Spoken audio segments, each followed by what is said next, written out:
DOTD predicts that 14 to 15,000 people will travel this bridge daily. But the traffic won't just benefit New Roads in St. Francisville. After students learn that expectations are high, they begin preparation on the fields and in the production truck.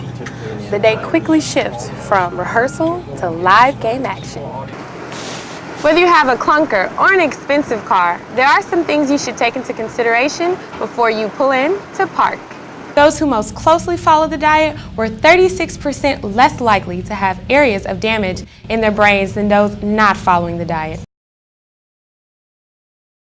There's thousands of people that cross this ferry, and everybody complains about it. Sometimes it has you late for work.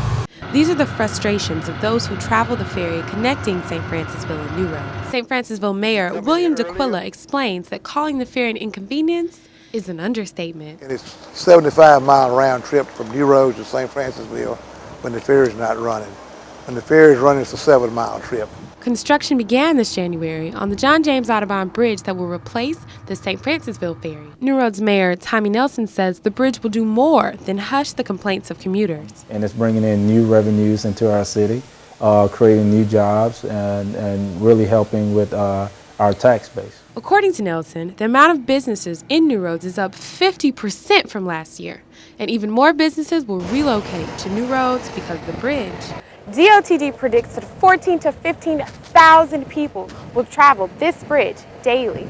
But the traffic won't just benefit New Roads in St. Francisville. There are many individuals from our city working in Baton Rouge and vice versa. With this bridge, we'll be closer. The individuals will have a shorter distance to drive.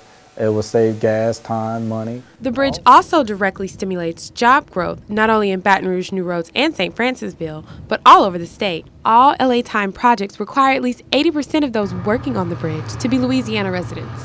Although the bridge will increase jobs and revenue in Louisiana, to ferry travelers, a better commute is the #1 perk of the bridge. I wish it would be through tomorrow. This is Jasmine Haynes reporting.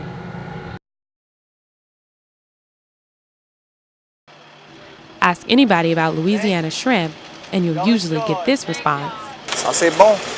And local seafood vendor Mervyn Gaspard is an expert on this edible state treasure. He was literally born a fisherman. When my mom was carrying me, my daddy broke his collarbone, so she had to go on the deck and work the winch and to the air and ice up fresh shrimp. So I was right there with her before I was born. This fifth-generation shrimper says that his business, Gage and Evan Shrimp, has slowed down lately, and Gaspard only works a couple days a week.